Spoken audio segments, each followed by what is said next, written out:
Alex Eala has reached a new career high of world number 28 in the Women's Tennis Association rankings.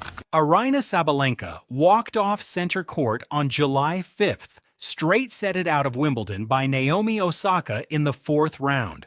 Her first straight sets defeat at a major since 2020. 48 hours later, while the world number one was still absorbing the worst grass court loss of her career, the Bank of the Philippine Islands posted 2 words on Facebook that lit up Filipino tennis: rising higher.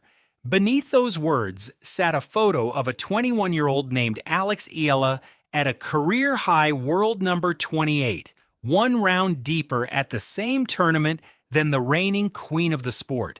And what the tennis internet did with that timing in the next 72 hours is why we are having this conversation right now. So here is the question, and give it a real answer.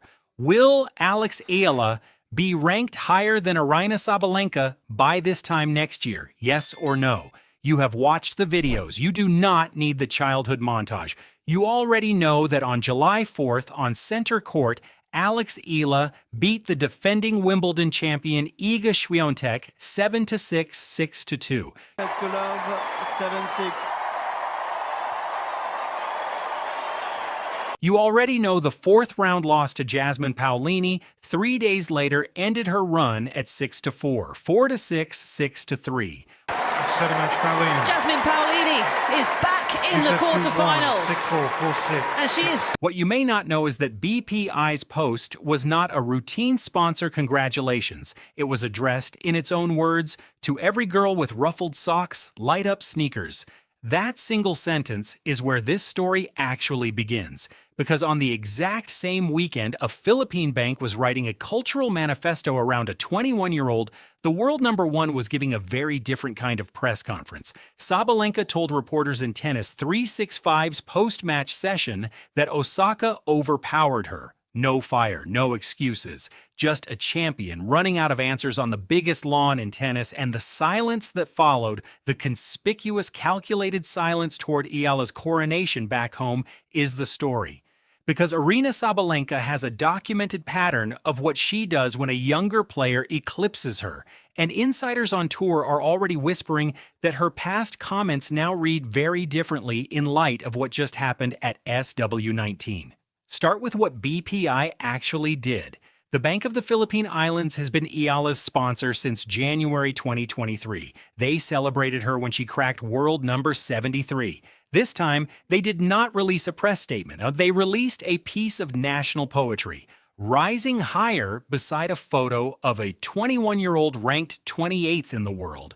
The country's largest financial institution stopped being a sponsor that day and became a national broadcaster. And the milestone underneath the poetry? That is where the story bites. July 4th, center court. Alex Eala 7-6, 6-2 over Iga Swiatek, the reigning Wimbledon champion, ranked third in the world at the time. Straight sets, not a fluke, not a walkover. A 21-year-old from Manila dismantling a defending Grand Slam champion on the grass she owned. That is not a ranking climb. That is a trespass into royalty. Now line up the calendar. Friday, July 4th. Eala beats the reigning Wimbledon champion. Sunday, July 5th, Sabalenka gets bounced by Osaka. Monday, July 7th, Eala falls to Paolini in 3 sets, but exits the tournament having outlasted the world number one by an entire round.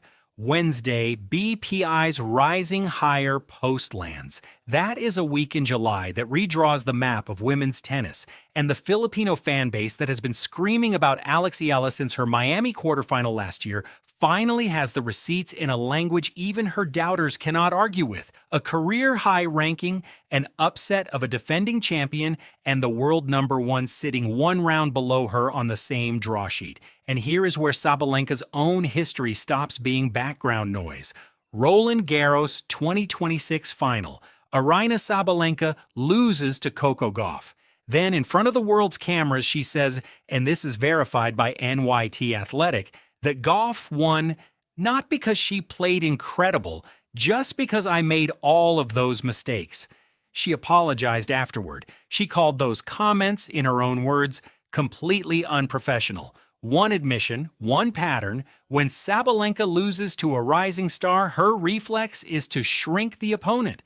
That reflex is the shadow hanging over every future comment she makes about the 21-year-old who just outlasted her at Wimbledon, which is why a Reddit thread on r/tennis during Wimbledon week went viral with a single sentence. I don't think Sabalenka realizes yet that she picked the absolute worst player to have this kind of salty moment against. The tennis internet is not confused about who the sympathy belongs to, and it is not the two-time defending US Open champion. If you want to know how loud this shift actually is, listen to who is saying it out loud. Steve Johnson is a former ATP World number 21, a US Open quarterfinalist. 12 years on the tour, co-host of the Nothing Major podcast alongside John Eisner, Sam Querrey, and Jack Sock, a room full of former top 20 players whose job is to read the tour for a living. In June, on that podcast, Johnson stated on the record that Eala is a bigger commercial draw for women's tennis right now than Coco Gauff and Aryna Sabalenka. Read that sentence twice. A 12-year tour veteran surrounded by other ex-top 20 professionals, publicly ranking a 21-year-old from the Philippines above the reigning world number 1 in polling power. That is not a fan poll. That is not a hype tweet. That is the sport's own alumni telling the sport where the center of gravity has moved. And when Ben Rothenberg, one of the most respected tennis journalists working today, framed Eala's Świątek upset Saturday as the center of women's tennis in his Bounces newsletter, the professional class had officially closed ranks around the same conclusion.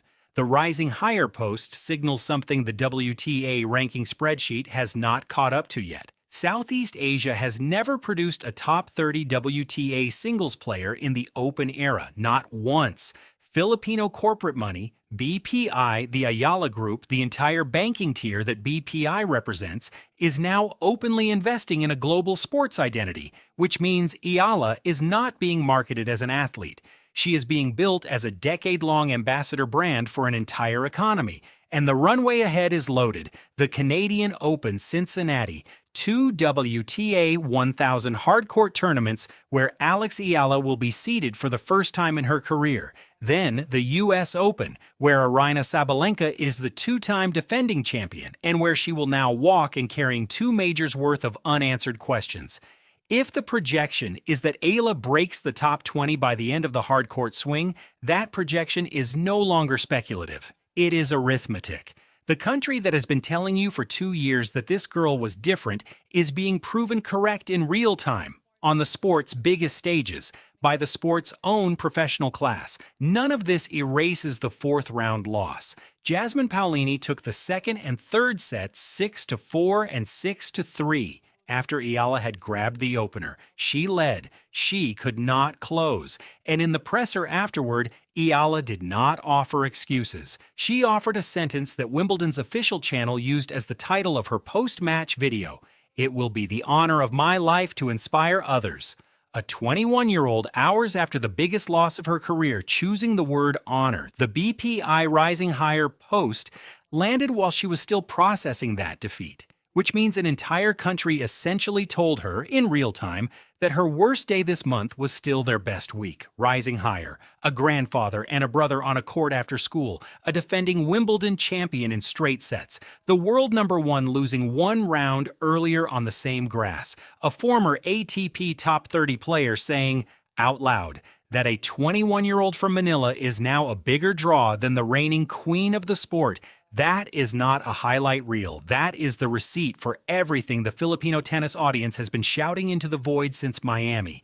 Aryna Sabalenka will spend the summer answering questions about why she cannot close on the biggest stages. Eala's country has already stopped waiting for permission.